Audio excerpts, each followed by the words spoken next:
আমরা আজকে কথা বলবো হাইডেলবার্গ ইউনিভার্সিটির আরেকজন notable অ্যালামনাস, one of the very famous alumni.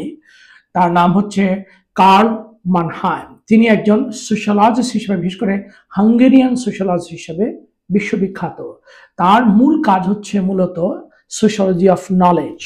তিনি কার্ল মানহাইম জন্ম নেন হাঙ্গেরিতে 1893 সালে এবং মৃত্যুবরণ করেন 1947 সালে। ওনার লাইফ স্প্যানটা অনেক বড় ছিল না, কিন্তু ওনার কন্ট্রিবিউশনটা অনেক গুরুত্বপূর্ণ। বিশেষ করে সমাজ বিজ্ঞানে ওনার একটা বিখ্যাত বই হচ্ছে আইডিওলজি অ্যান্ড ওথোপিয়া, যেটা 1929 সালে প্রকাশিত হয়। এই বইটাতে তিনি বলার চেষ্টা করেছেন বিশেষ করে পার্সিয়ান আইডিওলজি এবং টোটাল আইডিওলজি, এভাবে তিনি কথা বলার চেষ্টা করেছেন। পার্সিয়ান আইডিওলজি নিয়ে কি করে মানুষ কম্প্রোমাইজ করে অন্য আইডিওলজির সাথে, আর টোটাল আইডিওলজি কি করে একটা কম্প্রেহেনসিভ ধারণা দেয় সমাজকে, রাষ্ট্রকে, সামাজিক মিথস্ক্রিয়াকে, সামাজিক ইস্যুগুলোকে বোঝার জন্য। এই বিষয়ে ওনার কাজটা সোশ্যালজি অফ নলেজে খুবই গুরুত্বপূর্ণ।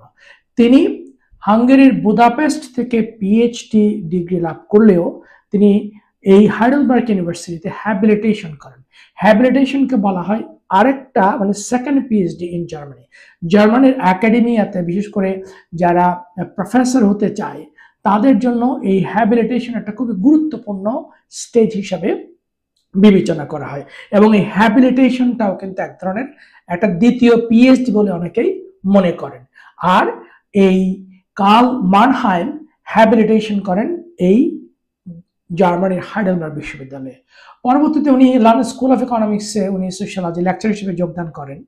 ওনার বর্ণাঢ্য কেরিয়ারের মধ্যে ওনার আরেকটা গুরুত্বপূর্ণ কাজ হচ্ছে উনি গ্যালিলিও সার্কেল নামে, আপনারা অনেকে জানেন যে কার্ল পোলানে, যিনি সাবস্ট্যান্টিভিস্ট এবং ফর্মালিস্ট, যে অর্থনীতির ডিবেটের একটা গুরুত্বপূর্ণ চরিত্র, সেই গ্যালিলিও সার্কেলের একজন অন্যতম সদস্য ছিলেন কার্ল মানহাইম। এই কার্ল মানহাইম সোশ্যালজি অফ নলেজে বিশ্বব্যাপী খুবই পরিচিত এবং সমাদৃত নাম।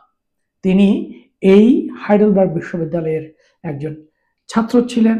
হাইডেলবার্গ বিশ্ববিদ্যালয়ে তিনি হ্যাবিলিটেশন করেছেন এবং একজন নোটেবল অ্যালামনা হিসেবে হাইডেলবার্গ বিশ্ববিদ্যালয় তাকে স্মরণ করে। ধন্যবাদ সবাইকে।